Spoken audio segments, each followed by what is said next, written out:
Hi, everyone. I hope you can hear me. Let me get adjusted. So we're very, very happy to have the mighty Ricardo Morales. Ricky, can you come out and join us now? I hope you hear me.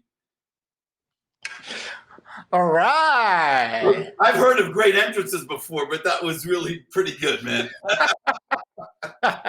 Welcome. So great to see you. You're looking healthy, which is very good, and happy, which is really good. But you're always happy, so that's great.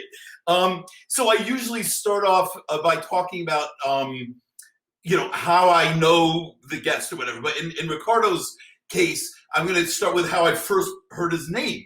I was in the opening season. I was a fellow at the New World Symphony, which is a training orchestra in Miami, and the principal trombone was none other than Jaime Morales, who shares the same last name as Ricardo for some strange reason. Okay, and what was great about Jaime, he was an incredible character. Okay, I know it doesn't run in the family at all, and the first thing is, if Michael Tilson Thomas, our music director, would say anything, he'd always have some one-word answer, and he would break up hysterically with the most unbelievable laugh, and the whole orchestra would just break up.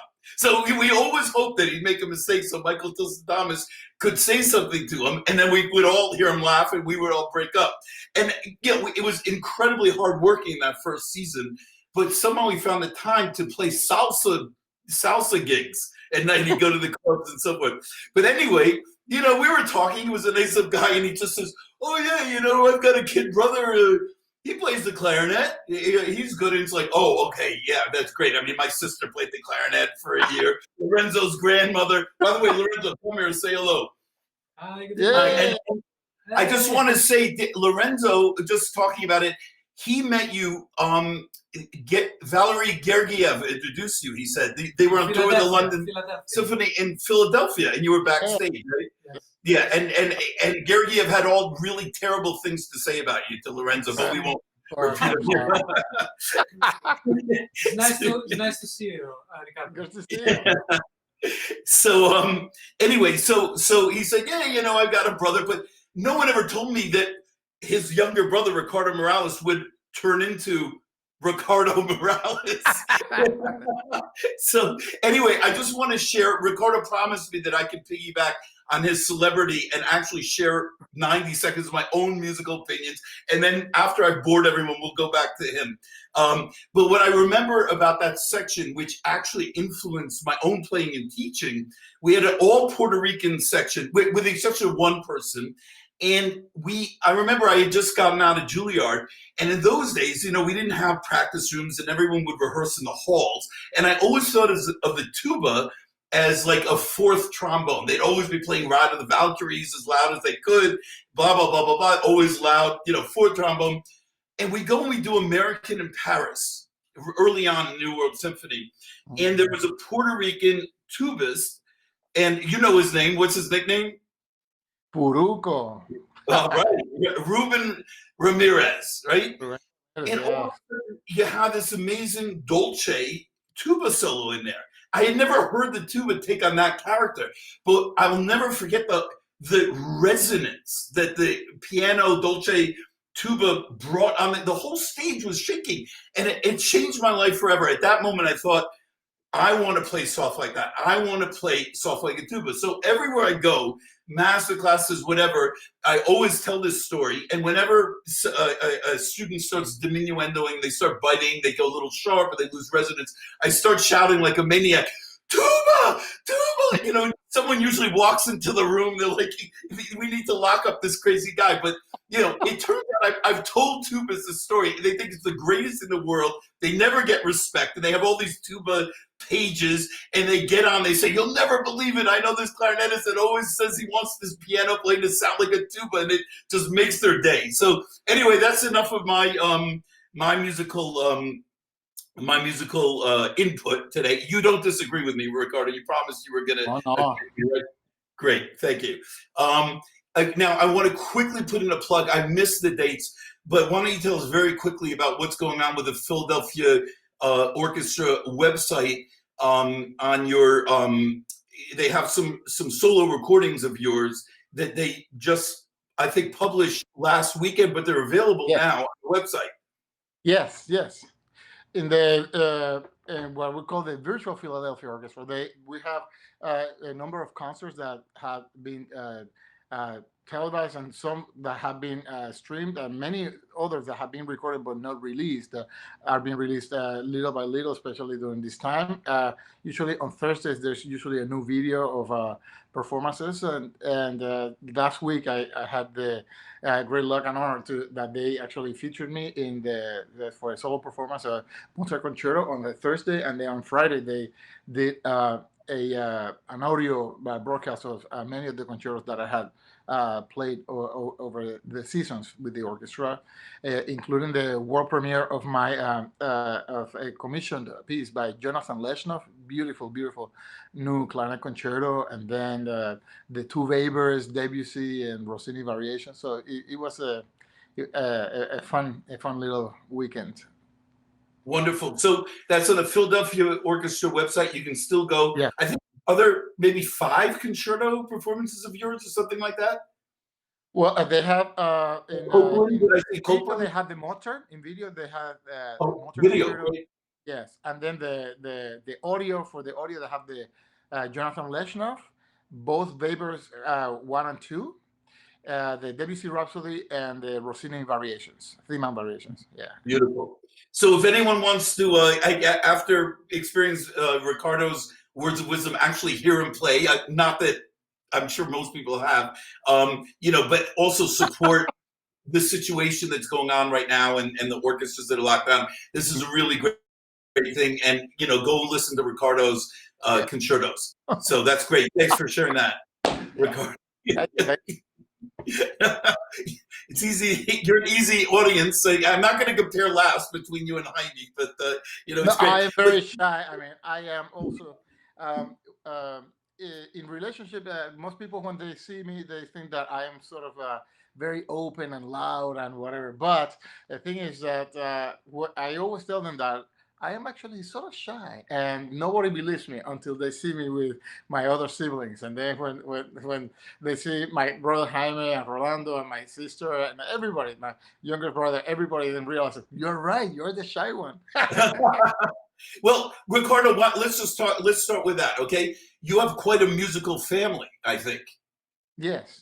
So let's go right through them quickly. And tell us how that might have affected the early nurturing of your talent. Well, I would say that is was not only the early nurturing; it continues. I'm very lucky to. I have 5 siblings, so we're 6, and they are all professional musicians. But the older one is the oldest two are composers. Okay, and my oldest brother's name is Jose Mariano. My sister is Sonia Yvette. Then Jaime, which you know, and then the next one down is Rolando, and my youngest brother is Jesus. Now, the first 2 are composers. Jaime is a trombone player, and he's been doing quite a bit of conducting also. Rolando is a percussionist and also is a writer, and he also conducts in the one of the assistant conductors for Lion King in New York.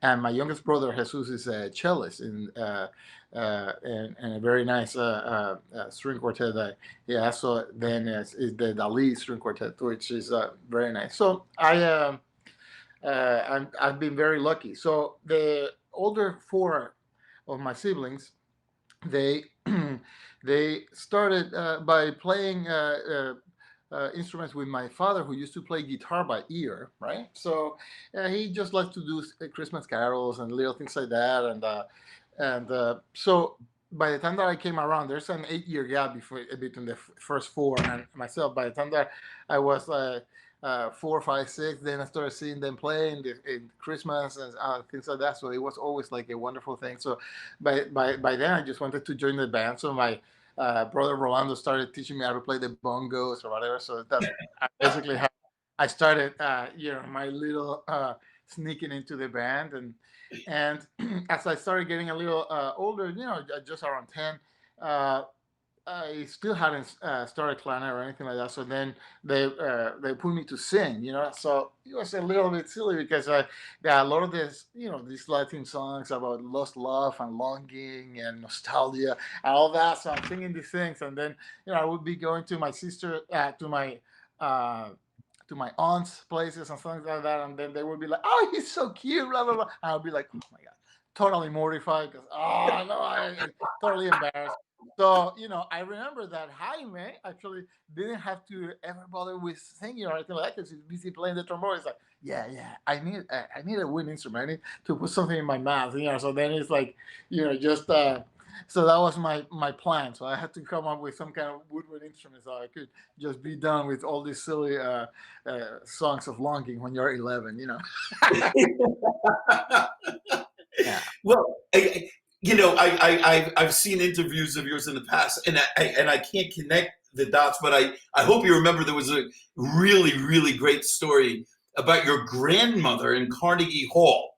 Oh yes, yes, yes. Okay, why don't you share? Because that's like a Rocky movie or something. Yes, yes, yes. So then I started playing clarinet at 11, and so I used to.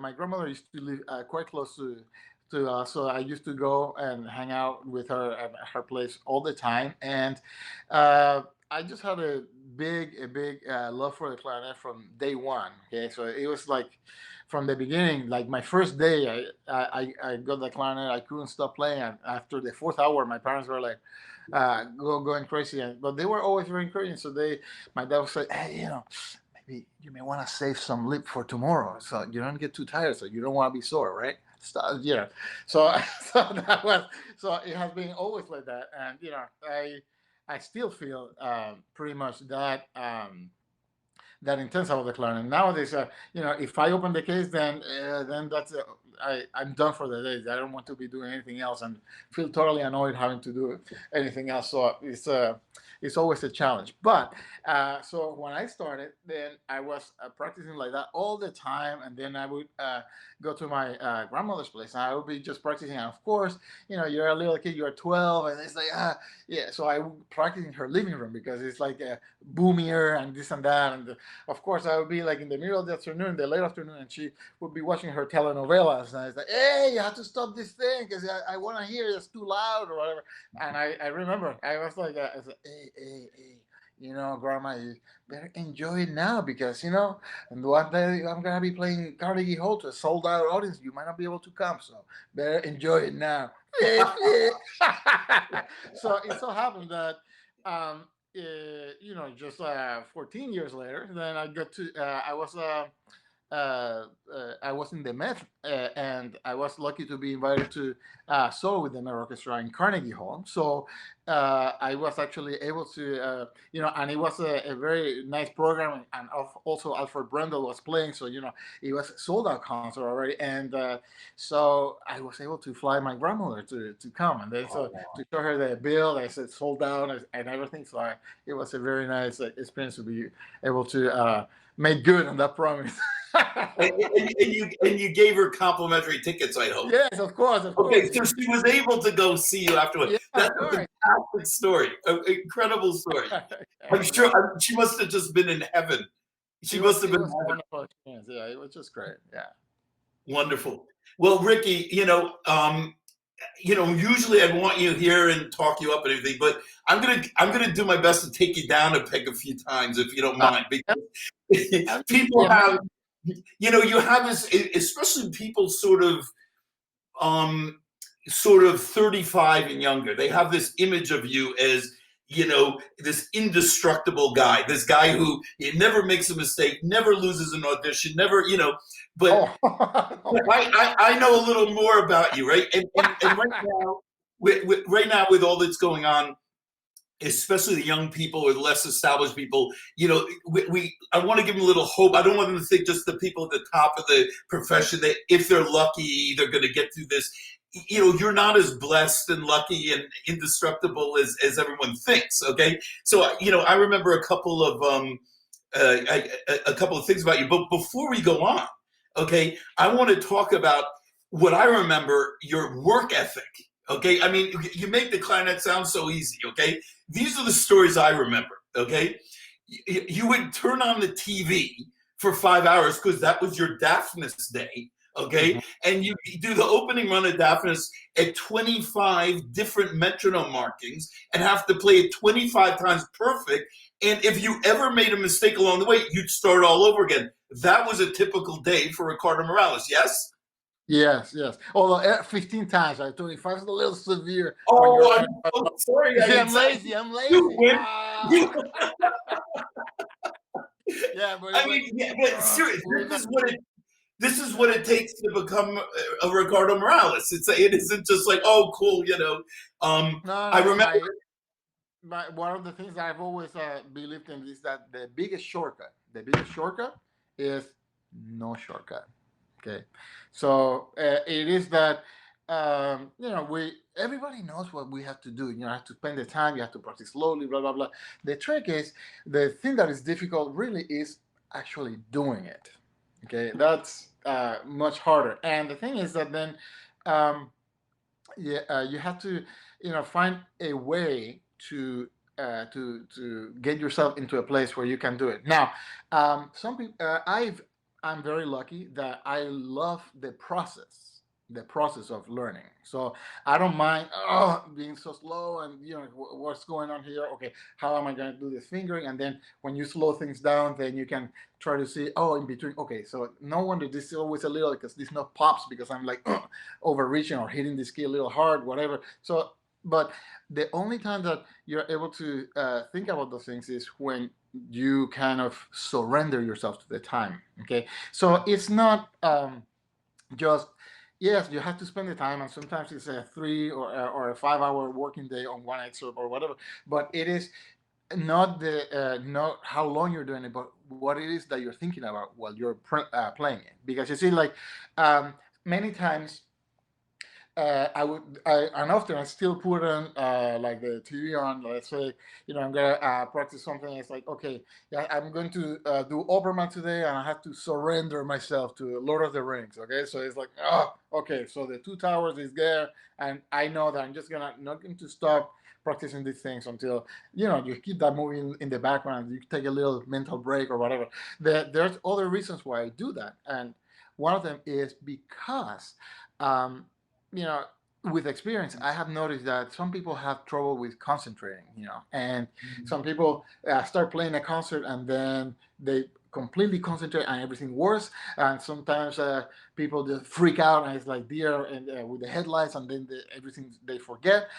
For me, I have noticed that all kinds of miscellaneous stupid stuff starts coming into my brain. It's like, oh, I remember, these shoes. I wonder if I'm gonna get them with these other legs or whatever, some ridiculous thing. So then I actually try to practice being able to try to concentrate while other noisy stuff is going on Well, in the same time. So that then at least I'm sort of used to not having to be like completely in it, but I have to be able to be in it while the world is going around. Because what a great idea. especially well, because especially in orchestra, you might be playing and then you're gonna play a solo and then something's coming and then somebody's mute falls on the floor. Pah! Okay, Yeah. and then you have to do the entrance for the pines. The oh man, there's some noise back there. So and it's like, and then you have to do it right. So it's this kind of little thing. So then you have to figure out a way in which you can deal with just the weird stuff that happens many times in live performance. Wow. No, that's great. I mean, I think about myself. Like once in Blue Moon, I've had the opportunity to do a concerto or something in a park, let's say. And I'm actually stressed out about the idea that it's going to be different. There's going to be distractions.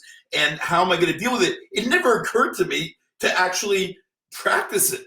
I mean, and so that's why you'll turn on distractions and actually practice dealing with distractions. That's a great idea.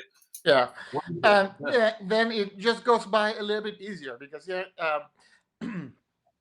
I some people like there's the the work and reward kind of thing. So sometimes, and I if you put on a if let's say some people work on this, okay, I'll work for a couple hours and then I can go for a walk and visit a friend or just have a banana split, whatever. Yeah, so then for me it's like yeah, I have some of these little movies that are like, of course, the cheesy action movies, so then the hero always wins at the end. So I need a little, it's just fast food for the brain, candy, so then you can deal with this thing. So then well, your project, this is you just watch a few minutes. Nice. So you get it's going to be resolved. So you get that inspiration, and you go back. You go back. Well, I mean, everybody. The most important thing I would say is about how to how to find your own motivation, and it's like by being honest with yourself. Like, what is it that you like, and what do you like more than these other things, so that then you always have something to look forward in after the work. Great, wonderful. Hey, before we go on, I skipped for when we actually one of my favorite stories about our connection, which I hold over your head every time I see you. But I mean, this is maybe even more remarkable than your grandmother's story. Okay, I mean, I think, correct me if I'm wrong, your first full-time job was in Orlando with the orchestra in Orlando. Yeah. Is that true? Yeah. Okay. Yeah. So Ricardo was the principal clarinetist in Orlando. And this is going to tie into more connections in a minute. Now, he was principal clarinetist in Orlando, and towards the end of he immediately became the principal clarinet of the Metropolitan Opera Orchestra afterwards. And there was like a final round or something like that. And I was there, and Ricardo was there, and so forth. And I asked him, how's he doing, by the way, and he says, well, not so good. And I said, what do you mean? He says, well, my orchestra is probably going to go under in the next day or two. I'm going to be without a job. Okay. And I said, oh, come on, you're exaggerating with the day. Well, anyway, the guy comes out and he says, Ricardo Morales wins the job, right? And I'm there, and a few people are there, and everyone's looking around and say, well, where's Ricardo Morales? No one can find him, right? So I'm looking around and fine, it shows you how far back we go. This is pre-mobile phones, and who's in a phone booth talking? But Ricardo, they just called him to tell him he's officially unemployed. The orchestra's got under. Right? So I knock on the door, Ricardo! And he's like, get away, this is important. And Ricardo, and he's waving me on. I finally say, Ricardo, you won the job. He goes, I won the job. And he drops the phone and he runs out, and literally the rest is history. But what I want to say about Ricardo, we both agreed that there's an old saying, don't shoot the messenger. In other words, it's not his fault. He's not responsible. But in our case, we've decided that it's okay to shoot the messenger on the content. And equally, if you're the person who gives the good news, you get all the credit. So please, no one tell the IRS where the 10% of his salary has been coming into my bank account all these years. But I want to talk about Orlando because this speaks to your playing, and this is something very interesting that we had in common. Your music director at the time was Kenneth Jean. Yes. Okay. Now Kenneth Jean is from Hong Kong, and at the same time, he was the assistant conductor of the Chicago Symphony, and he was the principal guest conductor of the Hong Kong Philharmonic. So he was holding those three posts. And as soon as you had gotten the job, I went back and I talked to him and mentioned it. And he spoke very much about your about you. He of course takes full. It's amazing how many people take credit for people, when they do well, but they take no blame when they don't, But anyway, what he said was he took big pride. He said, there's no question Ricardo, played a fantastic audition, but it was different. He just said it was just different.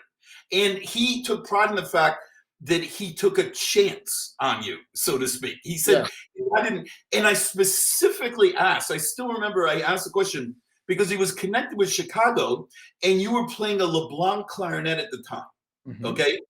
and so was Larry Combs, the principal clarinetist of Chicago Symphony. And so I just thought, I mean, he's not a clarinetist, or maybe he's just hearing different equipment. And I said, well, is it that much different from Larry Combs that play? And he says, yes, I do think so. So it wasn't that, you know, it was just your personality shining through in your playing. And he took a chance on you. The orchestra went under, but you did pretty good. So that was a very bittersweet day. It was a little. Well, by the way, do they exist? I don't even know. Do they exist today? Well, yes. When I was there, it was the official name was the Florida Symphony Orchestra. At the time, was the oldest professional orchestra in Florida. They had, and so many of the musicians are still there. It was actually a very very good orchestra, very many fine players, and so. They worked very hard, and they basically resurrected it on their own, doing a lot of work for fundraising, and you know they kept the artistic work very well. And now it's called the Orlando Philharmonic, so it's been renamed, and so the orchestra still is still there, which is fabulous because still have many good friends from there who are just great, and some others have obviously left for other positions, but. It was a very very wonderful experience. There's so many great players and the people were great. So I remember it with great fondness. Well, I actually wanted to ask you about that, but before we do that, there was another story about your work ethic that I remember. You said that you would you didn't know about the temperature in an audition or a concert, so you would go and you would crank the aircon to 50 below zero. You go into a shower, and come out soaking wet and practice with all the spits coming in there, and you said you were literally shaking and shivering. Yeah. Just in case. And then you go and you put on the ski jacket and the 5 cashmere sweaters and put up the heat to 200 degrees until you're schwitzing, and you play like this. So this is a true story, right? Yes. Yeah. I used to. I mean, I would put it the air conditioning very cold because.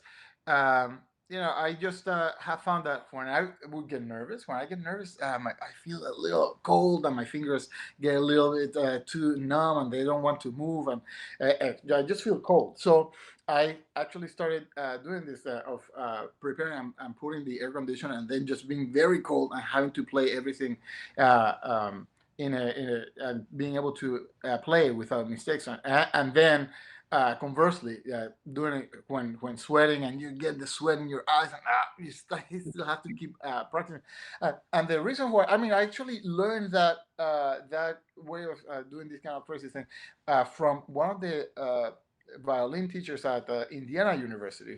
At the time, his name is Yuval Yaron, who was had won the gold medal in the Sibelius competition. He was just a really fabulous teacher, and everybody was afraid of him because he was a little bit of a cranky guy, very serious, but he played just amazing. And he had spoken about doing those kinds of things, because what you end up doing is that you get used to having to execute in extremes. So if it's too cold or it's too hot, so that then if you go to any playing environment, then it's going to feel sort of normal, and it won't be as difficult as you have prepared yourself. So then of course because we have to contend with the things that we have control over, which is the only thing we have control over is our preparation.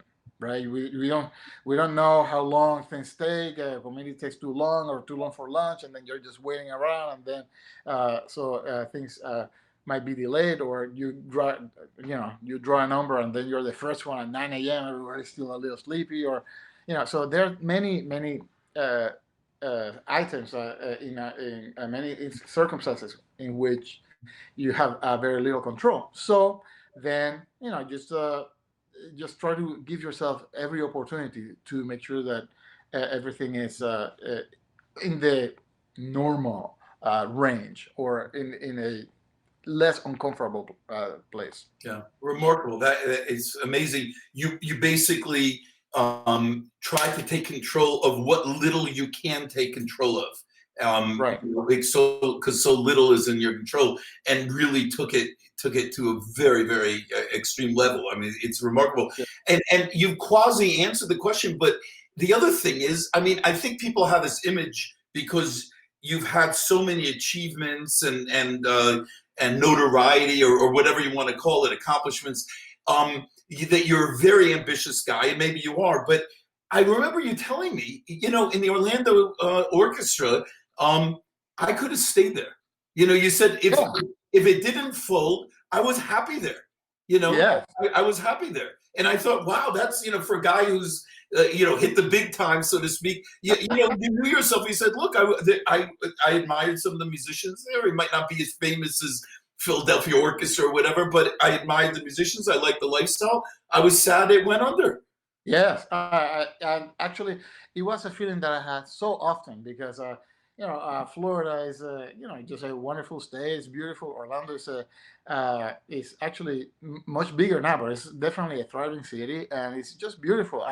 And again, yes, the musicians were great, and it was wonderful. And Ken Jean was just great. So it was a very for me, it was a very fruitful environment musically speaking, and so often, going from the highway to the exit for the hall is by once these big lakes there, and so you see the sundown. It's just so beautiful, and this big fountain in the middle of the lake. It's like, yeah, I just love it. It's just really great. I remember telling my friend, yeah, if it was just a little bit more stable, I would just love to stay here.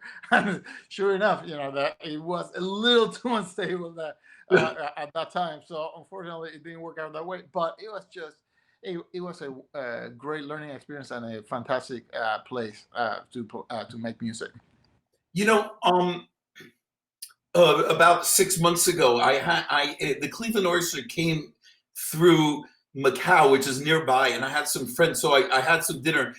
I feel extremely embarrassed, and you'll have to remind me the name, but there was a violinist who played in Orlando with you and joined Cleveland. Do you remember who I'm talking about?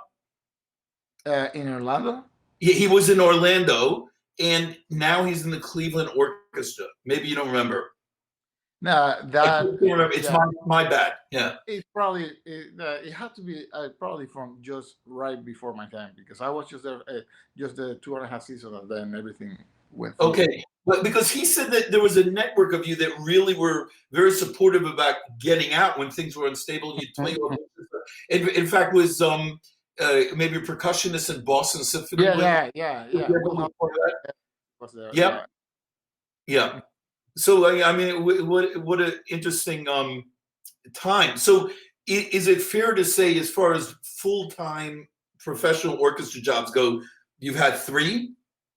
Go ahead. Yes. Yeah. So you've gone from a very nice orchestra, but smallish orchestra, symphony orchestra, a very short period of time, straight into the principal of the Met. Okay. Um, I don't know. I mean, I myself, even with all my years now compared to you at that time, I mean, if I have to switch and do 6.5 hours of Götterdämmerung or something, this is like I'm way out of my comfort zone, and it's completely. You're talking about concentration. It's completely different than playing the second half of a symphony concert. So a guy like you, I'm just curious. I mean, they threw you right at. You were a kid. You thankfully you had a little bit of experience in a smaller symphony orchestra, and then they just threw you right into the deep end. Right into the pit. I guess principal clarinet of the Met, playing probably repertoire that you never even, or most of which you didn't even know. I mean, even orally, and had to deliver. I mean, what was that like, and what did you do to get used to that first year or two? I think that it was just a music addiction. I was just listening and studying and practicing all the time. Of course, it's a completely different world. I mean, so it was just the music. It's very powerful, and of course, it's so dramatic, and that then it was very easy for me to just be stuck studying it like crazy. And I had to do a lot of what I would call music plus one at the beginning. Meaning that for to familiarize myself, I just had to get some of the parts and just practice all the time playing them. And it was something like La Boheme, for example. It was I know I had to rehearse at the very beginning when I went in. Now La Boheme is such a standard piece that everybody who is in the orchestra, of course, knows it backs and forwards because it's what we call a repertoire piece. So it's basically performed every year or almost every year. So you don't want to be, we used to joke, it's like, oh, who's the new guy? Whoever comes in a wrong little spot, because there are many, especially the first act has so many stops and goes that are very funny because so you really have to learn it like that. So I remember the first few times I just got my these CDs and then started playing along and trying to and you're just waiting and then you hear the orchestra start. It's like, so how am I going to do this? So of course I was a little freaked out. I was like, oh man, this is not going to go well. So it wasn't but since I was lucky that that when I was over, the job was in May, so we didn't start until September. So I was just practicing and studying them. So, and by the time that I did that, I mean, I did it so many times. I did it I think I did it over 20 times, going through the whole thing like that. So by the time that I got to the first rehearsal, and you have actor and doctor going, bah, it's like, oh, it's much easier. So then so it was just what I would say just crazy preparation, just to make sure that you're not, completely lost. And so when you have a familiarity with how the music goes, then a lot of the work then is, I won't say it's easier, it's less treacherous. So I would say that nobody ever died of over preparation. So that's what I just encourage. Just go without fear. If you are prepared and you're eager and you're always wanting to do a good job, it's just great. And frankly, I was lucky to be in the Met for 10 seasons, right, before I came to Philadelphia. And there's so many layers to not only the music but the story and everything that goes for any given of the operas that we do, because there although the Met does premieres and I got to do some of them, like the Voyage with um, uh, and things like that, then there are many of them that have been performed for many years, and there's a reason. There are many of them are great masterpieces. So there's so much, and it was. I remember when I was asked why I was going to leave the Met and come to Philadelphia. I remember it's like, well, I've been here long enough to know that I'm not gonna ever learn know everything. So I know enough to know that I will never know enough of it. So, but in a good way, without regret. It's just great. But it's like if you have a little boat or a yacht, and it looks nice if you're in a lake. But if you're in the Pacific Ocean, all of a sudden it's like, yes, it's big, and so you take it with humility and with stride, and then you just continue to try to keep learning. Great. We're just going to take a very quick break because we have so many friends that are sending their regards. I know you want to know who's here. So we've got a good friend of both of ours, John Ye from the Chicago Symphony. Woo-hoo! Yeah.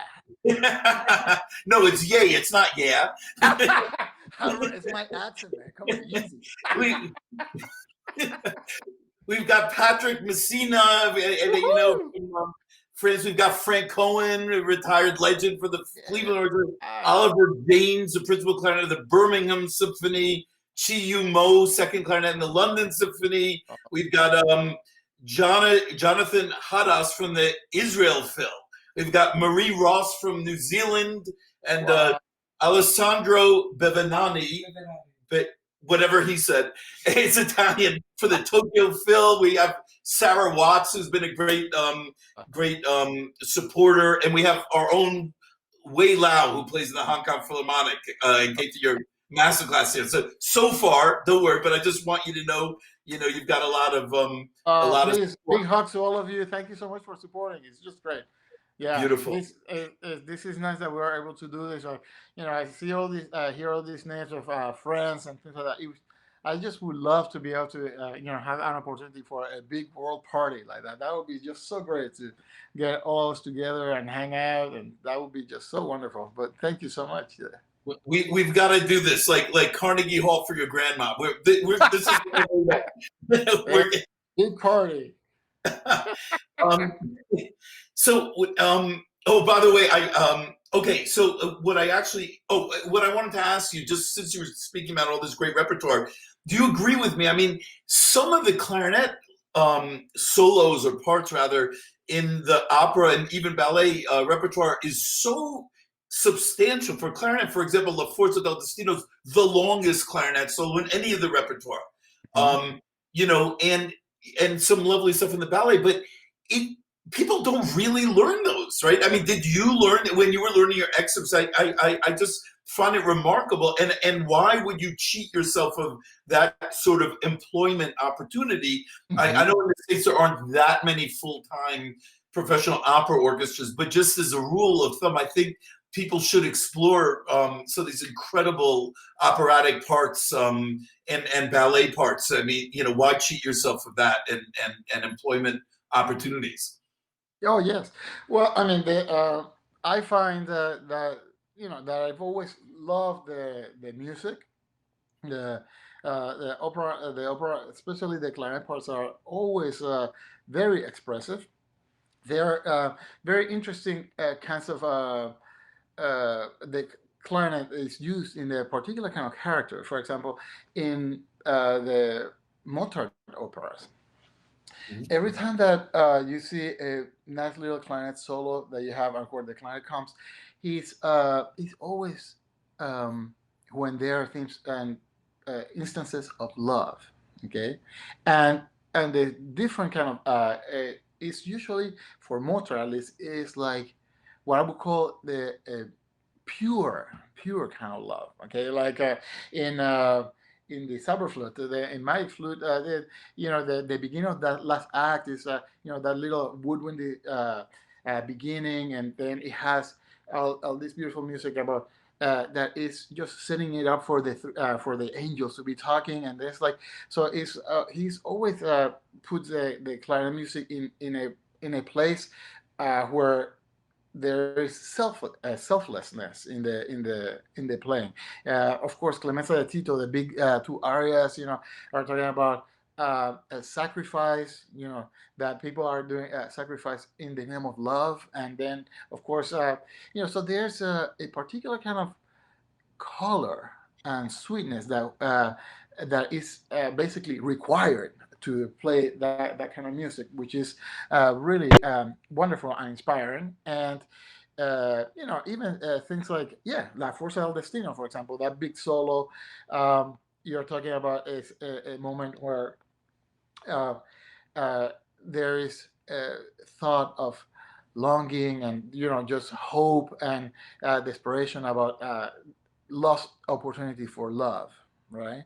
So there is a point in which the kind of sound is, it's not to the, hey, yeah, I'm here, you have this big solo, but it's about the frailty of the human condition, okay, and therefore it requires a particular kind of sensitivity and sensibility to play, which is very inviting, and I just find it to be really great. And it's like they like symphonic music has a lot of that, but the way that the clarinet has been used in the opera repertoire has been just so great to get into those beautiful qualities of the clarinet sound, the transparency, the delicacy, and the requirement for that kind of purity of sound. So maybe the easiest way to describe it is, I'm a cheesy kind of guy, and I like it. Well, we like you too, Ricardo. You don't make it easy sometimes, but no, I'm just kidding. Well, there's just a few things. We probably moved on, but I can't help myself. I'm too obsessive compulsive, and I wanted to get a few things in. So we're just going back. I wanted to, earlier on my program with someone that I believe you're friendly with was Andrew Mariner from the London Symphony. Yes, yes, Right. yes. And he was very humble at the end. I mean, obviously he's worked and achieved a level, and he deserves, his kudos. But he was the first to say that he had advantages over everybody. I mean, he first of all he was born into musical royalty. His father was a knight. He was surrounded by all the world's top musicians coming over for dinner. He understood the music business at an early age, culminating and even working with his father and so forth. So I would consider him as a born aristocrat in the clarinet world. But my impression of you in your mind was always that, not that you had a victim mentality, it was exactly the opposite. You felt you had to fight harder than everybody else. The normal people like me looked at Andrew with a bit of jealousy when he said that, but I think you looked at everybody with a little bit of jealousy. You felt they had opportunities. They went to bigger name conservatories. They had opportunities to do this. They had opportunities to do that. In my feelings, a lot of this grit of you came from this mentality that you really had to overcome obstacles. Do I have that right at all? I'm playing amateur psychologist there. Well, I would never actually. I feel very good at that. I never felt like in terms of like in a jealousy type thing. I actually found myself always liking a challenge. Okay, and when I first came to the States to music camp. I went to Eastern Music Festival and I studied with Eddie Palanker. I went there for 5 seasons and he was just the most wonderful teacher and he's just great and very generous. I remember my first year I had 5 rubber bands on my clarinet because it's like the springs were all broken, etc. But he was so generous. So he actually managed to take my clarinet and get it overhauled for me. It was just like such a generous teacher and so great. But I just actually, maybe because of being sort of like since for a very long time, I actually liked, my favorite sport to watch is boxing. I always had been sort of like a fan of the underdog and the Rocky, the Rocky movies and all that stuff. So I always Well, liked. you're in Philadelphia. What do you expect? Yeah, it's really weird that it ended up being that way. But I just find that I always took it in stride. Just to try to do things in a way that is like it might be harder, but then uh, nobody can take your hard work away from you.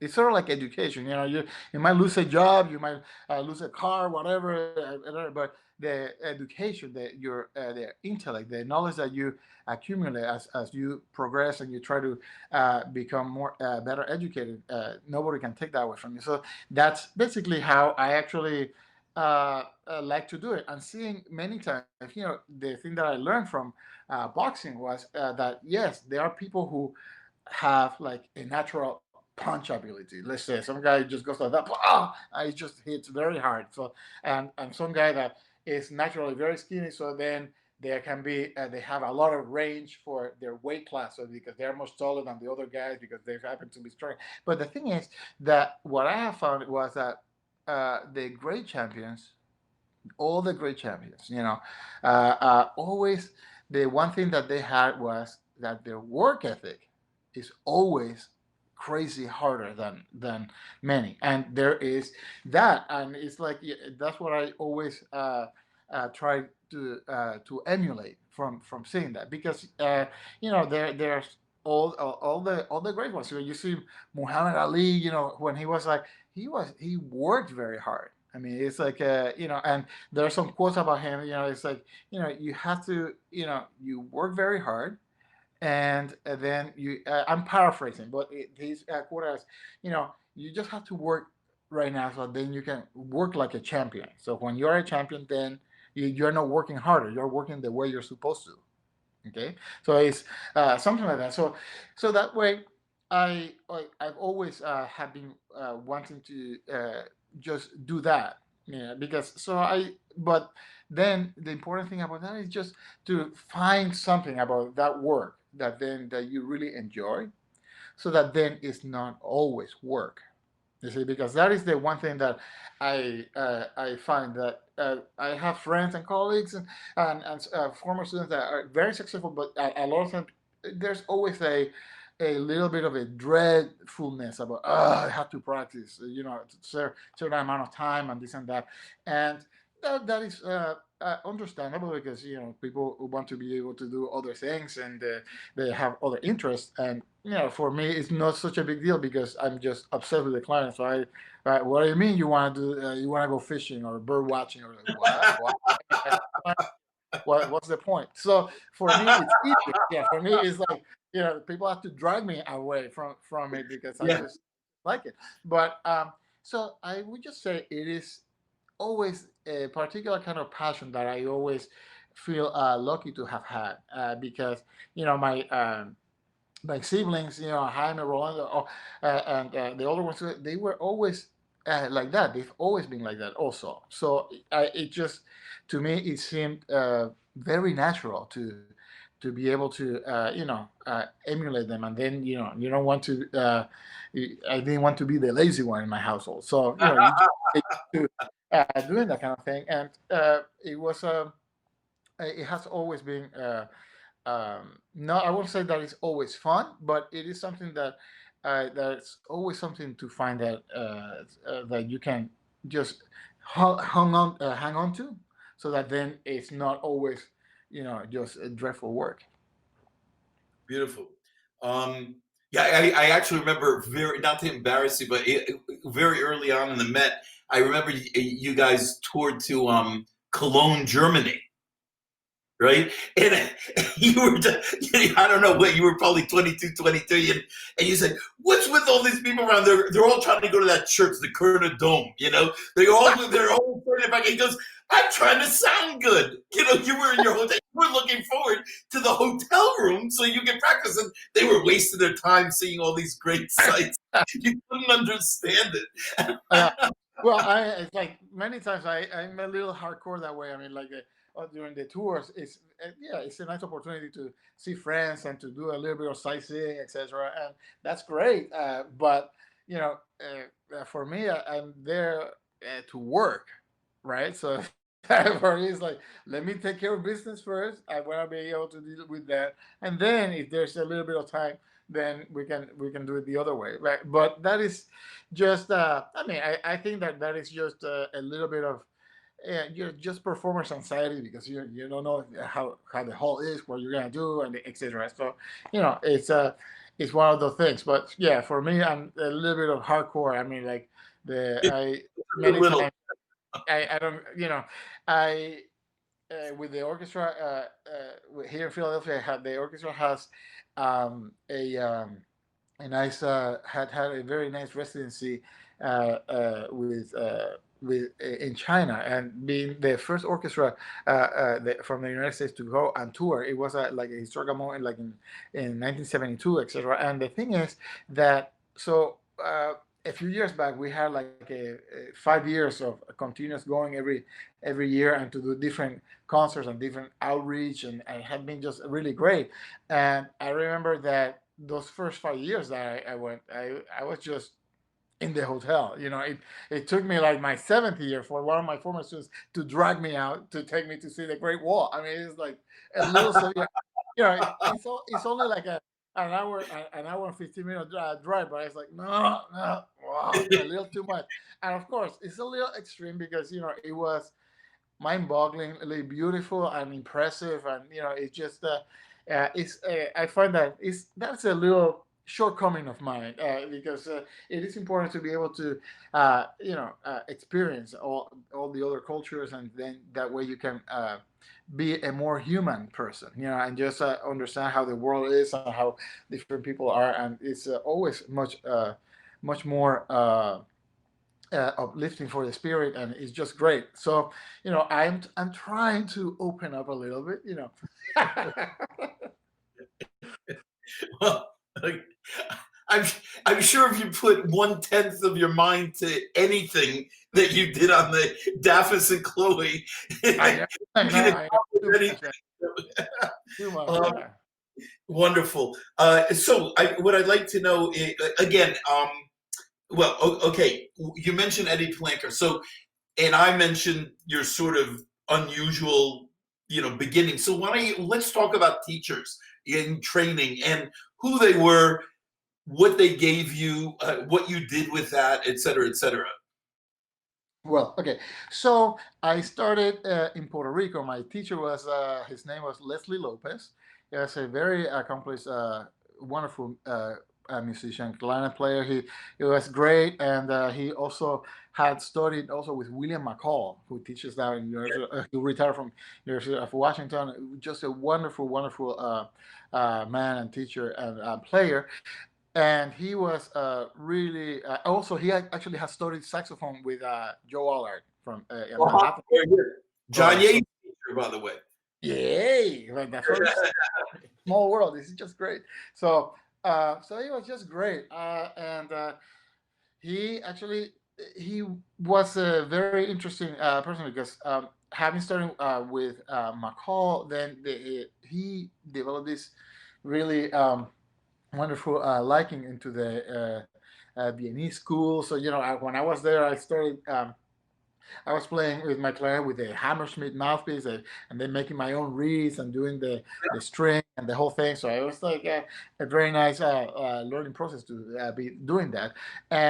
But the one thing that I noticed was that he actually, as a teacher, was very good because he had a way of trying to figure out what the person's strengths were naturally, and then hone from there. Like for example, um, there's a there's a some teachers in my school that were very good. When you're dealing with beginners, very methodical. You have to do, this, the embouchure this. You have to put the fingers this way, etc. And it's just so that then you can start from the beginning in a good manner. But for some people, is that is time consuming. It takes a little while when you're beginning to do the embouchure and to have the whether you do double lip or single lip. So it is actually a challenging thing. So I think when you're trying to do that and learning how to count and putting the read, it's like, so sometimes it can be a very treacherous and bumpy beginning.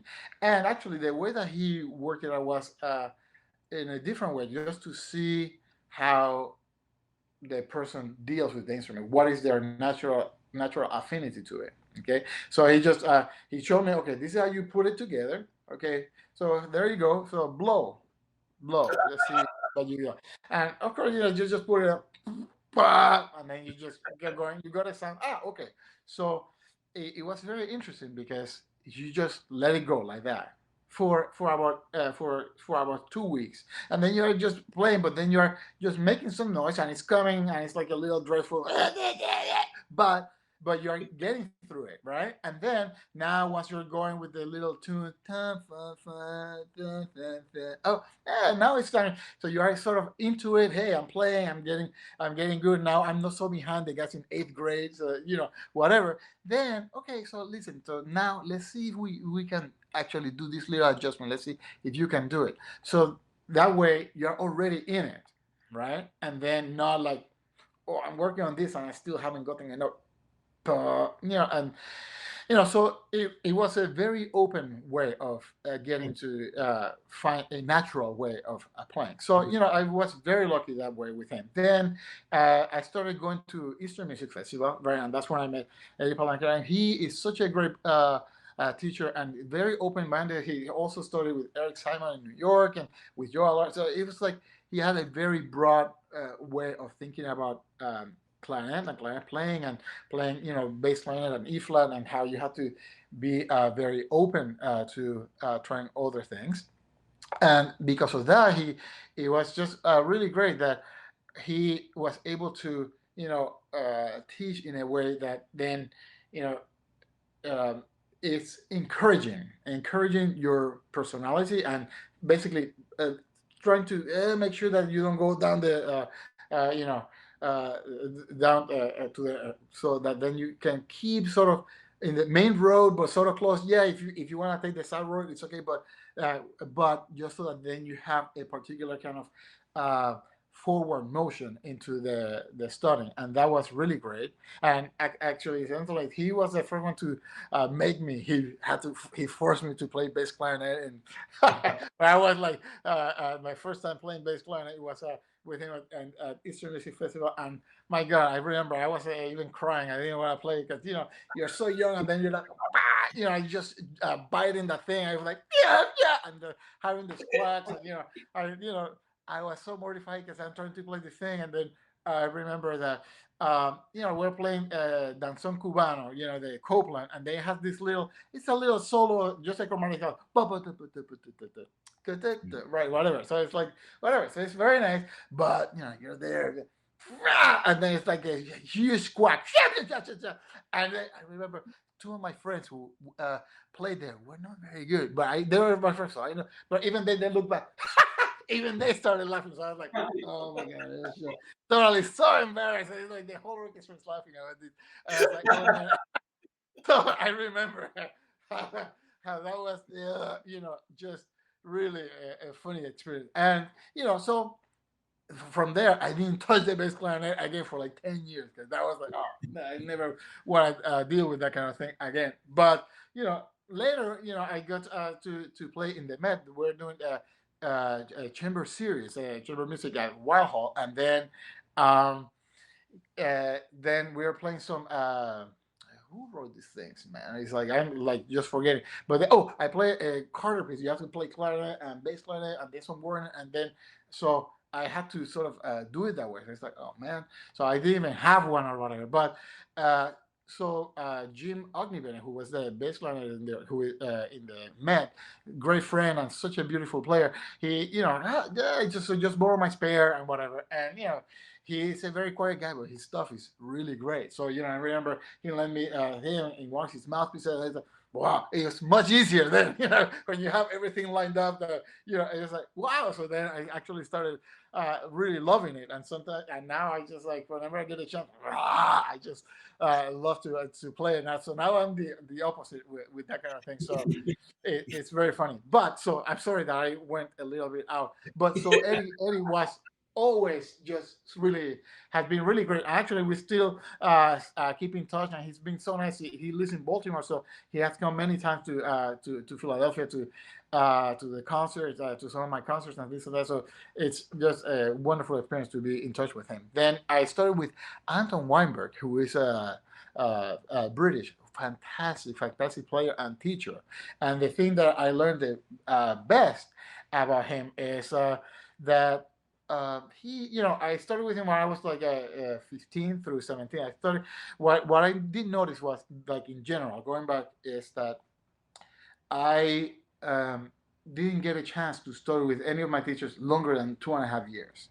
Okay, because I was in Puerto Rico, then I moved to Indiana, then I ended up running out of money, so I had to go to Cincinnati College Conservatory. So I moved around, but that was to me a great advantage, I think, because it when you're starting with somebody new, you basically start getting the big ideas right away, and then you have to understand a different point of view that you get, and sometimes it comes from the opposite end, which is actually very good because then it forces one to think about the instrument differently, and having um, uh, teachers that and learning music from different places, from a different emphasis, then you get to understand the different preoccupations of the clarinet. For example, obviously, with my first teacher and with the Viennese and German kind of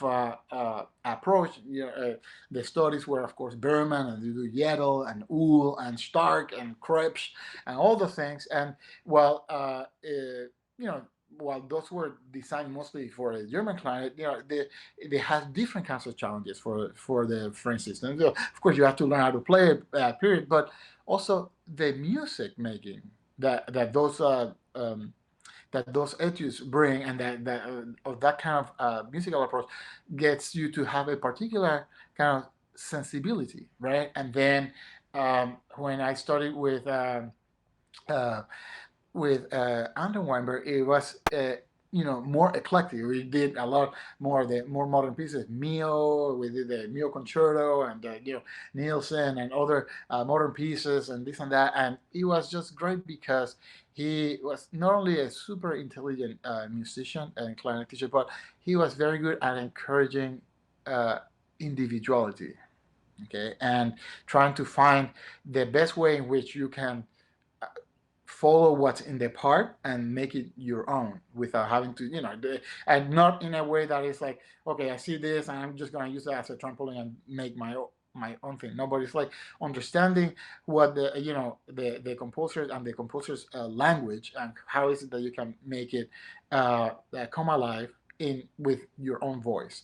And that was super important because when you're a teenager, you're trying to get better, and there are the insecurities of of adolescence and everything. So it was just really wonderful how I was able to he was able to instill a sense of confidence in the kind of work that you're doing. So I love him dearly for that. So then I started with.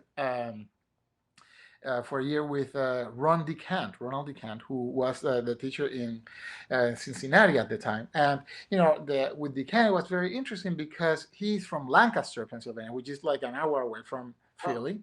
So he's like a local, and he studied just in Lancaster. And when he graduated high school, he went to New York and he studied with Bonat. So all he did was he studied with Bonat. He did his bachelor's and an arts diploma at Juilliard with Bonat. So it was, I had gone from the Viennese school and a little bit of the British school, and and then just brought right back into the adopted American French American school with So it was like well, let's go to the Rose and the Bonat ligature and just like get everything nice and neat for the orchestral world and all that stuff, and it was really shocking and completely different. And um, it was just also a really great experience, and because it was a complete challenge, it was it just kept you just on your toes. I remember that it was not always smooth sailings. I have to tell you, because I remember one time I just was doing we were doing the orchestra concerto for orchestra, and I had learned a lot of the Bartok and a lot of these things with Weinberg, and listening to London Symphony and Breimer and Gervais Pyre and Reginald Kell, and the freedom of sound and all that stuff is just great.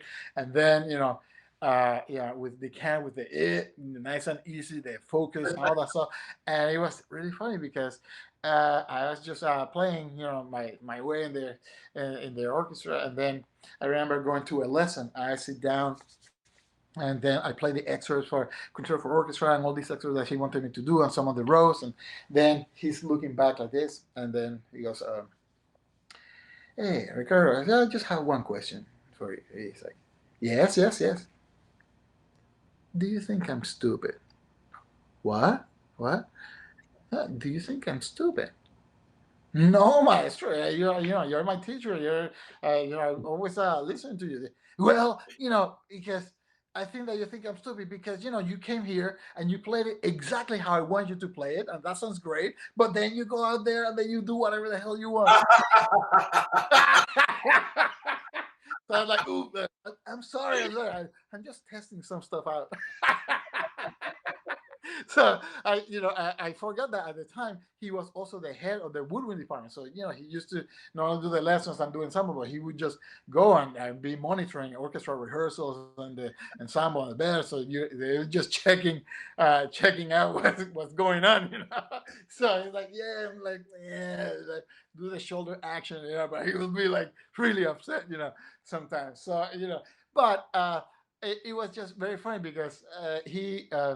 It was like then we came to a pact. "Yeah, okay, look, I want to learn exactly how you want me to play, And I'll do a lot of that very often. But it's just like I just like to try different things, see what sticks or what doesn't work. I mean, it's like now is I actually play, and that's my chance to screw it up. I want to be able to try different things now. So it's like, oh, okay. So he was just a very good sport, but at the beginning it was like a little bit like that. So it was a very interesting thing to be able to go in those different routes, because then actually, of course, the preoccupation is different. And while when we talk about what is a good tone, for example, it is uh, when we talk about it in the abstract manner, is well, it's a sound that allows you to play with different colors, a sound that you can control in the soft dynamics, in the loud dynamics, that you can control the intonation, and that it has a clear voice that can project. Okay, now that is in many ways uh, a description that you can say in any of the clarinet schools. Okay, but it has a different effect if you are starting in the in the Bonat school, going that way, or starting in the Black Prince, the old Viennese school. Is completely different than, and then also from the English. So it is interesting that then to me, I feel very lucky that then, having had that kind of way of thinking, and that opportunity to study with so many different points of view, it's helpful, not only just to help you find your own style, but just to understand how many different people play, and therefore you can be a much more open musician. Many times, sometimes we actually we have our own little club. We like this style, and we get a little bit tribal. Yeah, this is the school. This is the right way, and then everybody says it's good, but it's like it's not really like that, because music is not like that, because we as human beings are not like that. I mean, we don't all have the same kind of lifestyle that is good or healthy or whatever. So. That is what I would say has been the best or the best gift that I have been given, to have been able to study with so many different people that have different ways of thinking, and also because of that, it kept me keeping an open mind to keep studying, because actually the last person that I had to mention for sure, that of the people that I learned with, is Tony Ciccarelli. Okay, Anthony Ciccarelli, who is actually doing very well. He's 92 years old, like a very strong guy. And I met him in Orlando, Florida, when I got my first job. Now, because I finished my first year with Decant, and then I got lucky to win that job at 18, so I left school, and of course my parents were freaked out, for a long time, and. I was over there. Then he actually had moved. He had retired in Orlando, and he was a former teacher of the bass clarinet player Ted Schoen, who is a I great know. clarinet Yeah, player. Yeah, right. so he's fantastic. I love him, and we Sure. were such good friends, and I just loved his playing, and we just hit it off so well, and it's just great. But he was Ted's first teachers, and the thing is that Anthony Ciccarelli had studied at Curtis. He actually also he studied with McLean. He's one of the few of the people who studied with Ralph Wow. McLean. He was like in that year when he was there. It was him and George Silfish, and then right when he graduated, then Harold Wright came. Right. So the thing is that he. And he was associate principal clarinet to Marcellus in Cleveland, and also was principal in the Houston Symphony for a number of years. And then he came to Philadelphia, and then he played and subbed with them, and was the librarian for like 30 years. So he was here. So that was very nice. And being that as soon as I was 18, of course I know that I don't know anything. So it's just great. And he was just having. He came in one day. It's like who is. Because they have the concert set. So this is Tony. He was sobbing. I said, okay, who is this guy? Okay, great. So I got to meet him. Just love him. He's one of the most generous people you'll ever meet. And so it was. Of course, I took some lessons with him, and he's the one who started. Oh yeah, the double lick thing, and then McLean this and McLean that. It was just so great. So it was, again, sort of like wrapping wrapping around some of the different schools that I had been able to study. And he was always very, very generous. So I have to say that that I have been very lucky to have very many wonderful teachers that have been very generous with their knowledge and their time. And therefore, it's one of the things that you have to try to pay forward. It's one of the things that then you keep busy sometimes, and then you keep teaching. And sometimes the schedule's a little busy to teach, but you have to try to still find it, because you have to be able to share that what has been given to you, which is because that is an actual gift, the gift of knowledge. And to be I think that all my teachers have been great, but now that I have been teaching for a while, there has to be a particular kind of love and care that you share as a teacher, to be able to teach well, because you want to help the people. Okay, put the fingers in the right place. No, the curl this and that.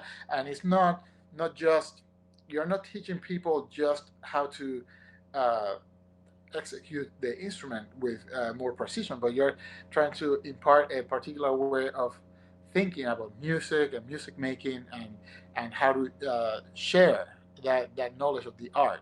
Okay, and just the last little thing about that particular thing was that the biggest lesson that my first teacher uh, taught me, which is like, it's the hardest lesson, because I remember him saying, Ricky, you just come back. Hey, how are you? How are you so upset? Well, I was just outside because I had to, just get into a little fight. When you're in seventh grade, it's like, oh, Ricky, you have to be a good boy. You have to be a good boy, and you have to try to calm yourself, because you have to try to um, become, have a soft and noble heart. Because if you don't, how do you expect ever to play with nobility in your playing? And you know, when you're in seventh grade, eighth grade, it's like, okay, yeah, whatever. Okay, so that's okay, what? But it's pretty profound to tell Yeah. a 12-year-old kid about that kind of thing, and it's a lesson that I still keep at it, still keep failing it, but just pushing little by little. That's how you Well, how you try we'll to talk do a it. little bit more about it, but if someone wants to study with Ricardo Morales, you talking about yourself, where do you go? Is it Temple University or? Yes, I teach at Temple University. That's my the main school that I do, and I have been very lucky this last 4 years. You don't have to go that far, but I've been the guest professor for the in Professor Zhao's class for the Shanghai Conservatory. So I go to Shanghai every year, and I teach Oh for wow, great. just Okay. been really great. But that commute for some of our friends over here might be a little steep, the commute. But Temple University is where I teach. Yeah, and then Yeah, I also yeah, do. I know it very well. Yeah, Yeah, and I yeah, I also was in do. the school. That's great. Yeah. I still do online lessons through Artist Works. I mean, I'm like a little slow with the exchanges. I must admit, I'm not so good at that. But it's a very nice way to see friends and students of all levels, and it has been just a wonderful experience. Are you a regular at some summer festivals where you teach, or not really? I have been going for a number of years to NOI, but those are mostly for coachings. It's like I'm there for like less than a week. We have some lessons, some master classes. So I've been doing a National Orchestral Institute Yeah, and yeah. I had a National, student there who studied with you. She mentioned, yeah. yes, and then also National Repertory Orchestra in Breckenridge in Colorado. I had done that Oh, really? a couple of times. It has been just great. But most of the time, I mean, the orchestra is during normal times uh, does a lot of different summer residencies. So I am, we do the Vail, Colorado, Bravo Vail Festival, which is in Colorado. We do the residency here at the Man Center, also in Saratoga Springs. The orchestra has a residency Yeah. for 3 weeks over there, and I have been very lucky to, for about 10 years, been going a little over 10 years, been going to the Saito Kinen Festival in Matsumoto in Japan. Yeah. Yep. So, in terms of like a prolonged festival, say like Aspen or something like that, I unfortunately I haven't been able to do those because I just want to put in a plug. I believe with the Japanese orchestra, you've recorded the Mozart concerto with Seiji Ozawa. Is that true? yes, yes. There's a yeah. It's on the Decca label, and it's from a couple of live concerts that I did in Mito 4 years ago. It was a very nice experience. For this one, actually, it was a nice cooperation with the Mito Chamber Orchestra. It's just phenomenal. An orchestra that I've been a member for a few years. Also, it's just a wonderful, wonderful group of musicians that are selected by Maestro Ozawa, and just met so many great players. And for the concerto, it was the collaboration with the chamber orchestra, no conductor. For that one, the CD has that and Beethoven Fifth, where Maestro Ozawa conducts. But the only thing that was really interesting about that concert, I wanted to say that, and that recording is that I was going to, just do the rehearsal and this and that, and then just a few days before the performance, I said, "Oh, by the way, this is going to be televised for NHK." I was like, "Okay, okay." So it's a little extra pressure because it's like live right there. So okay, so I had that, and then so I'm just about to go out to play the concert, and we're doing very well, and then. Since Yozawa was not going to conduct, then he sits down right by the stage door. They have a little table and chairs, like okay, and then so he sits down. Oh, good luck, good luck, and then he puts his score down, and then they leave the stage door open. So he's like sitting down, checking out this. He's like gonna be watching you play the concerto live, and then he's just checking you out like that with the score. It's like so it's like, you don't really want to screw up, and then you see the score, and it's like, yes, good luck. He smiles, and then you open, and then the extra light for the TV. Wow! So it's like, smile. I'm so happy to be here. So actually, I must say, I don't know. That was like the most nervous I've been to play a Mozart concerto ever. Even more than the first time. It was like, oh my god! It's like, it was a little more intense than I had bargained for. That's for sure. Yeah, great.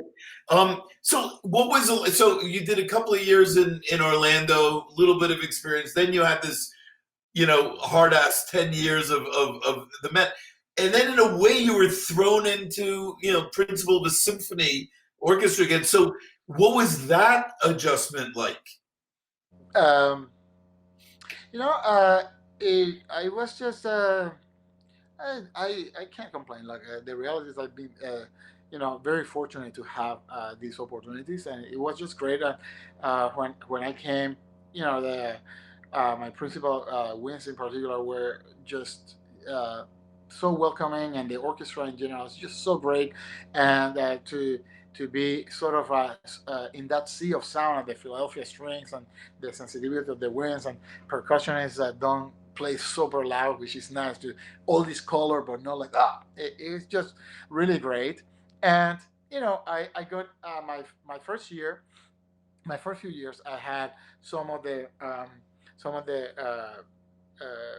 iconic players from the orchestra. I was still there. Like I had Raul Querci as second clarinet, and Yep. Duran Montanaro was still playing E flat and associate, and Ronald Rubin was the bass clarinet player. So for me, it was really interesting to get into that kind of old school traditional thing, and it was just great. And you know.